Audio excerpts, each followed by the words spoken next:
Just when you thought everything is back to normal in the crypto world, it'd be like, but wait, there's more. That's because on Wednesday morning, FTX, the second largest centralized crypto exchange, suddenly announced that they are halting withdrawals.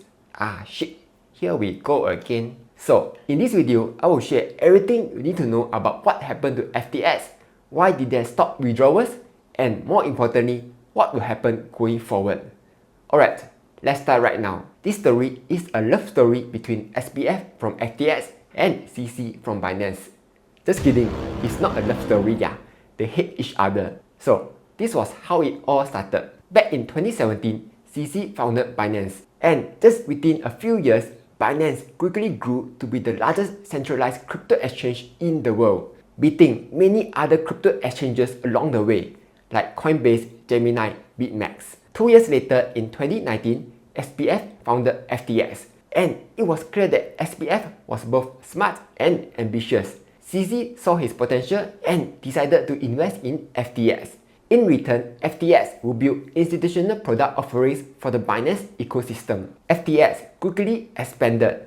Just this year alone, FTX has been leading funding rounds for crypto projects, moving their headquarters, and building up companies that imploded during the Luna crash, like BlockFi and Voyager. They even considered building up Celsius, but eventually decided to pass on the deal after seeing how bad their finances are. FTX quickly rose up the ranks and will be the second largest crypto exchange around the world, right behind Binance. So even though FTX has 10 times lower trading volume compared to Binance, CZ felt threatened because at the rate that FTX is growing, FTX would eventually overtake Binance. At the same time, SBF was also busy with politics. That's because he knows that for FTX to beat Binance, he needed to leverage on US politics. So that's what he did. First, he donated a huge $50 million to Joe Biden during the US midterm elections, making him the second largest donor to Joe Biden and the fifth largest donor for the entire election. Earlier this year, it was also reported that he plans to donate up to $1 billion during the 2024 US election. But later, he withdrew his statement, saying that it was a dumb quote. Second, he wanted to appease the authorities, so he came up with a proposal for tighter regulations in the DeFi space, which, to be honest, sounds like a good thing, because with tighter regulations, you will avoid crazy stuff like what happened to Anchor Protocol. However, many people took this as an attack towards the crypto space, who believe that the crypto world should be based on decentralization, censorship resistance, and self-sovereignty. Quick pause. With Momo, you can now easily keep track of your favorite company's portfolio. Here's how. In the app, go to Markets. Scroll down a bit and you will see institutional tracking. Here, you will see some familiar names like Warren Buffett Gong Gong Berkshire Hathaway and Cathy Mama's ARK Invest. Then, if you check them out, you'll be able to see all their recent purchases and portfolio. So, because Momo is celebrating their 10th anniversary now, if you sign up using my link down below, deposit any amount, you will receive $10 cash. Invest $100 into Momo Cash Plus and you will get another $20 cashback coupon. And deposit $2,700 or more to receive a free stock worth up to 1 free Apple share. This deal is only available for a limited time only, so be sure to get it before the offer ends. With that being said, let's get back to the video. But the biggest thing that SBF did was to stir shit by highlighting that CC can't go to DC, which of course is referring to rumors that the Chinese government is involved in Binance. And obviously, CC wasn't happy with that. He'd be like, "Oi, you say me later I whack you then you know." And sure enough, the chance to whack him came a few days later when CoinDesk published a story about how even though Alameda, FTX investing arm, had $14.6 billion in their balance sheet, 1/3 of that is in FTT token, a token that FTX prints out of thin air. The rest of the balance sheet was in Solana and in other projects and assets. The problem with that is most of the assets are locked up, so FTX couldn't sell the crypto even if they wanted to. On top of that, they had $8 billion worth of liabilities. This is very similar to what Celsius was doing. where they print a token, pump up the token price, and show investors that they are successful. Someone also posted that even though Alameda Research had $8 billion worth of FTT, the real market cap is only at $3 billion. So if FTT were to suddenly drop, FTX would be in a lot of trouble. In response to these allegations, Alameda's CEO, Kelvin, tweeted that actually they have more than $10 billion worth of assets not reflected there. Then on Monday, CZ be like, hey, remember me? The guy you pissed off? He then transferred $584 million worth of FTT to Binance and confirmed that Binance has decided to exit from the FTT position, saying that they are just doing some risk management, which they learned from Luna. And even though they are not against anyone, they won't support people who lobby against their backs. That's how you know CC hates SBF. Immediately after the tweet, the price of FTT fell by almost 15%. Kelvin tried to calm everyone down by saying that Alameda will happily buy it from Binance at a higher than market price.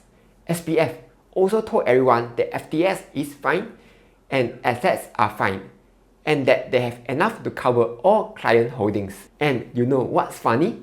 Every time someone says that, chances are they are not fine.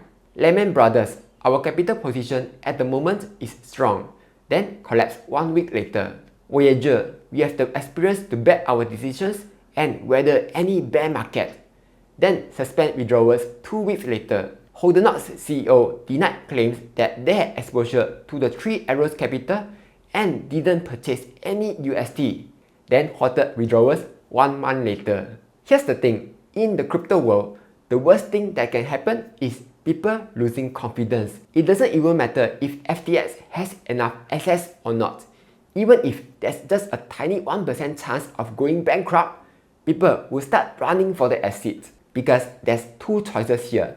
You either keep your cryptos in FTX and pray that they won't go bankrupt, but if they go bankrupt, you lose all your money. Or you transfer your cryptos out, lose a bit of transfer fees, but your cryptos will still be safe. Obviously, the logical choice here would be to transfer the cryptos out, right? So, a bank run happened. Investors were withdrawing millions of dollars from FTX, and people started dumping FTT, causing it to lose 80% of its value. By Wednesday morning, FTX was forced to halt withdrawals. They'd be like, "Mai zao ah!" Just a few hours later, SBF announced that FTX will be acquired by Binance. A huge thank you to CC and Binance, and they are in the best of hands. They got married and lived happily ever after. Just kidding. CC clarified that even though Binance decided to help out, this is just a non-binding letter of intent. They will still be reviewing FTX balance sheets before deciding if they want to go through with the deal or not. So that's the latest update. Obviously, nothing is finalized yet, and anything can still happen. If you have funds in there, I'm sorry, there's nothing much you can do right now.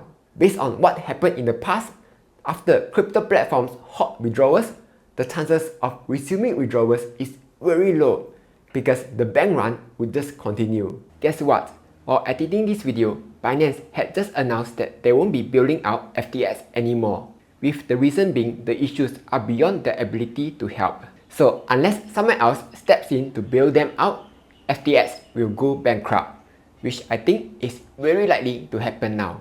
And given how big FTX is, if they do go bankrupt, there will be another round of contagion effect, like what happened after the Luna crash. Then I have someone asking me, which is the best exchange to use after FTX? To which my question is, why are you still putting your cryptos on the exchange?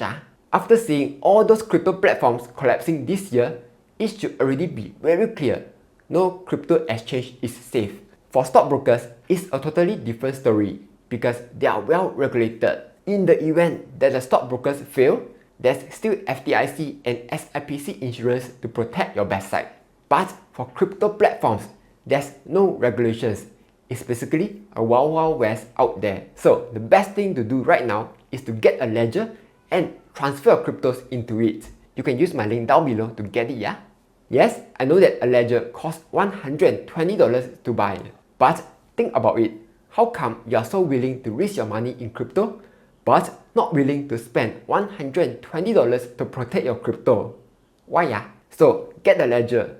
But if you don't have one for now, a temporary solution is to create a MetaMask wallet and transfer all your cryptos into it. However, just take note that MetaMask is a hot wallet, which means it's not 100% safe. Because while Ledger is keeping the private key offline, MetaMask is storing the private key on the browser itself, so it can be easily hacked. That's why it's still better to keep your cryptos on a ledger. Anyway, that was a quick update about what's going on with FTX. Nobody knows how it will turn out yet. All we can do is just wait and see what happens next. And go get your ledger already. Like, share and subscribe, as I'll be posting new videos every Monday, Wednesday and Friday.